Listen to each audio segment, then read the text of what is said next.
തിരുവനന്തപുരം ഇടപ്പഴിഞ്ഞിയിൽ വയോധികന്റെ മൃതദേഹം കണ്ടെത്തി. വഴുതക്കാട് കേരള കഫേ എന്ന സ്ഥാപനത്തിന്റെ ഉടമ ഇടപ്പഴിഞ്ഞി സ്വദേശി ജസ്റ്റിൻ രാജ് എന്നയാളുടെ മൃതദേഹമാണ് കണ്ടെത്തിയത്.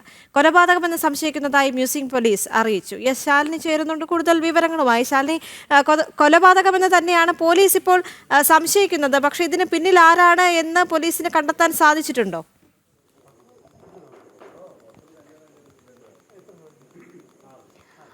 ദേവിക, ഇന്ന് വൈകിട്ടോടുകൂടിയാണ് തിരുവനന്തപുരത്ത് വഴുതക്കാട് ഇടപ്പഴിഞ്ഞി ജംഗ്ഷന് സമീപം CSM നഗറിനും ഇടപ്പഴിഞ്ഞിക്കും സമീപമുള്ള ഈശ്വരവിലാസം റോഡിൽ ഇത്തരത്തിലൊരു മൃതദേഹം കണ്ടെത്തുന്നത്. പോലീസ് അതിൻ്റെ ഇൻക്വസ്റ്റ് നടപടികളടക്കം പൂർത്തീകരിക്കുകയാണ്. വഴുതക്കാട് തന്നെയുള്ളൊരു ഷോപ്പ്, ഹോട്ടൽ എന്ന് തന്നെ പറയേണ്ടിയിരിക്കുന്നു. കേരള കഫേ എന്ന് പറയുന്ന ഹോട്ടലിൻ്റെ നടത്തിപ്പുകാരനാണ് ഈ ജസ്റ്റിൻ എന്നുള്ളതാണ് ഇപ്പോൾ പോലീസ് നൽകുന്ന വിവരം. ഇപ്പോൾ മ്യൂസിയം പോലീസ് ഇവിടെ എത്തി ഇൻക്വസ്റ്റ് നടപടികളടക്കം പൂർത്തീകരിച്ചുകൊണ്ടിരിക്കുകയാണ്. ദേവിക സൂചിപ്പിച്ചതുപോലെ തന്നെ പ്രാഥമികമായും ഇതൊരു കൊലപാതകമാണ് എന്നുള്ളൊരു സംശയമാണ് ഇപ്പോൾ നിലവിലുള്ളത്. പക്ഷേ മുഴുവനും അത് വിശ്വസിക്കാൻ ആയിട്ടില്ല, അല്ലെങ്കിൽ അതുമായി ബന്ധപ്പെട്ട തെളിവുകളൊക്കെ പോലീസ് ശേഖരിച്ചുകൊണ്ടിരിക്കുകയാണ്. ഇൻക്വസ്റ്റ് നടപടികൾ പൂർത്തീകരിച്ച് മൃതദേഹം ഇവിടെ നിന്ന് മാറ്റാനുള്ള നടപടികളാണ് ഇപ്പോൾ മ്യൂസിയം പോലീസ് നടത്തിക്കൊണ്ടിരിക്കുന്നത്. ഇവിടെ ഒരു വാടക വീടാണ്. ആ വാടക വീട്ടിൽ തൊഴിലാളികളുണ്ടായിരുന്നു. ഇതര സംസ്ഥാന തൊഴിലാളികളടക്കമുള്ളവരെ താമസിപ്പിച്ചിരുന്ന കേന്ദ്രമാണ്. അവിടെ 2 ജീവനക്കാർ സമയം ഇവിടെ ഉണ്ടായിരുന്നു എന്നുള്ളതാണ് ഇപ്പോൾ അറിയാൻ സാധിക്കുന്നത്. ഡേവിഡ്, രാജേഷ് എന്ന് പറയുന്ന 2 പേരാണ് ഇവർ.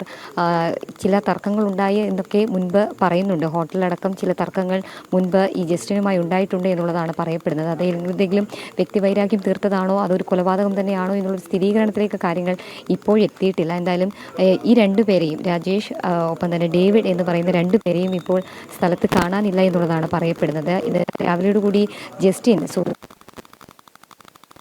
ആ ബൈക്ക് കാണാതെ ആ ബൈക്കിൻ്റെ ഉടമയാണ് പിന്നീട് ഇത് അവരുടെ കുടുംബാംഗങ്ങളെയും ഒപ്പം തന്നെ പോലീസിനെയും ഒക്കെ അറിയിക്കുന്നത്. അതിനുശേഷം മ്യൂസിയം പോലീസിലെത്തി പരാതി നൽകിയിരുന്നു. ബൈക്ക് ഇതേപോലെ ജസ്റ്റിൻ കൊണ്ടുപോയിട്ടുണ്ട്, അതിൻ്റെ മറ്റ് നടപടികൾ പൂർത്തീകരിക്കണം എന്നുള്ളത്. അതിൻ്റെ ഭാഗമായിട്ട് പിന്നീട് നടത്തിയ തെരച്ചിലടക്കം നടക്കുന്നുണ്ടായിരുന്നു. അതിനുശേഷമാണ് ഈ വാഹനം നൽകിയ വാഹന ഉടമയും ഒപ്പം തന്നെ ഈ ജസ്റ്റിൻ്റെ സുഹൃത്തുക്കളടക്കമുള്ളവരും കടയിലെ ജീവനക്കാരും ഈ വാടക വീട്ടിലേക്ക് എത്തുന്നത്. ഇവിടെ എത്തിയപ്പോഴാണ് മരിച്ച നിലയിൽ ഈ വയോധികനെ അല്ലെങ്കിൽ ജസ്റ്റിനെ കണ്ടെത്തിയിട്ടുള്ളത്. പിന്നീട് പോലീസിനെ വിവരം അറിയിക്കുകയായിരുന്നു.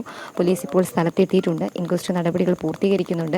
മറ്റ് വിവരങ്ങളടക്കമുള്ള കാര്യങ്ങൾ ഇപ്പോഴൊരു വ്യക്തതയില്ല എങ്കിൽ പോലും ഈ 2 പേർക്കായിട്ടുള്ള തെരച്ചിൽ നടക്കുകയാണ്. ഒപ്പം തന്നെ ഈ വാടകയ്ക്ക് എടുത്തിരുന്ന അല്ലെങ്കിൽ സുഹൃത്തിൻ്റെ കയ്യിൽ നിന്ന് വാങ്ങിയ ബൈക്ക് അടക്കമുള്ള കാര്യങ്ങൾ എവിടെയാണെന്നുള്ള കാര്യത്തിലും ഇപ്പോൾ വ്യക്തതയില്ല എന്നുള്ളതാണ്. എന്തായാലും സ്ഥലത്ത് പോലീസുണ്ട്, ജീവനക്കാരുണ്ട്, മറ്റ് നടപടികൾ പൂർത്തീകരിച്ചുകൊണ്ടിരിക്കുന്നു. എന്തായാലും സംശയം മാത്രമാണ്, സ്ഥിരീകരണത്തിലേക്ക് എത്തിയിട്ടില്ല. കഴുത്തിന് ചെറിയ പരിക്കുകൾ അല്ലെങ്കിൽ മുറിവുകൾ ഉണ്ട് എന്നുള്ളത് സംശയം.